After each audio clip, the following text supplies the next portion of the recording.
જય કિસાન.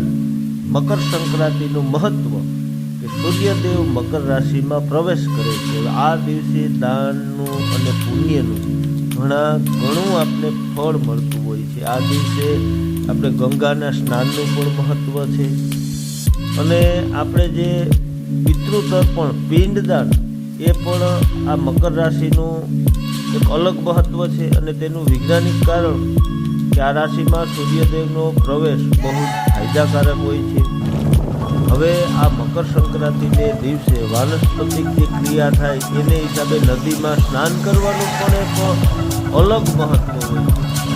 અને આપણે જે ગોળ અને તલ ખાઈએ છીએ, ખીચડી જે દિવસે ખાવાની છે, ખીચડીમાં આદુ અને વટાણા ખાવાથી જે શિયાળુ ઋતુ હોય તેમાં શરીરની પાચન ક્રિયા અને શરીરની એનર્જી વધતી હોય.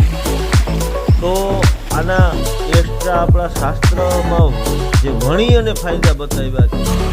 સૂર્ય ઉત્તરાયણના દિવસે પછી લાંબા દિવસ થતા હોય તો આપણી પૃથ્વી એક અંધકારથી એક સુમધુર સૂર્યપ્રકાશ તરફ જતી હોય તો આ પણ એક આનંદનો દિવસ હોય કે દિવસ લાંબા અને રાત્રિ ટૂંકી થતી હોય તો આપણે અંધકારમાંથી સુમધુર પ્રકાશ તરફ જતા હોય.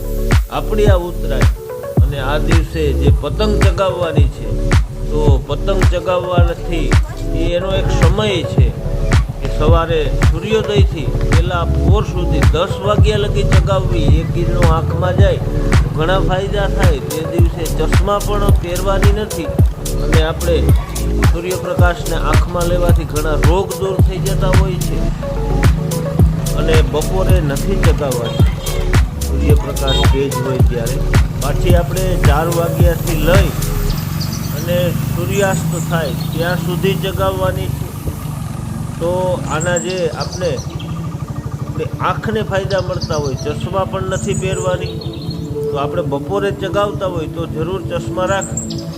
પણ આજે ઠંડા પોર હોય એમાં આપણે ડાયરેક્ટ સૂર્યપ્રકાશ આંખમાં લેવાના ઘણા બધા વૈજ્ઞાનિક ફાયદા મળતા હોય. આંખના તેજ વધતા હોય, ઘણા રોગ દૂર થઈ જતા હોય. તો આવી આ સુમધુર વ્યવસ્થા વૈજ્ઞાનિક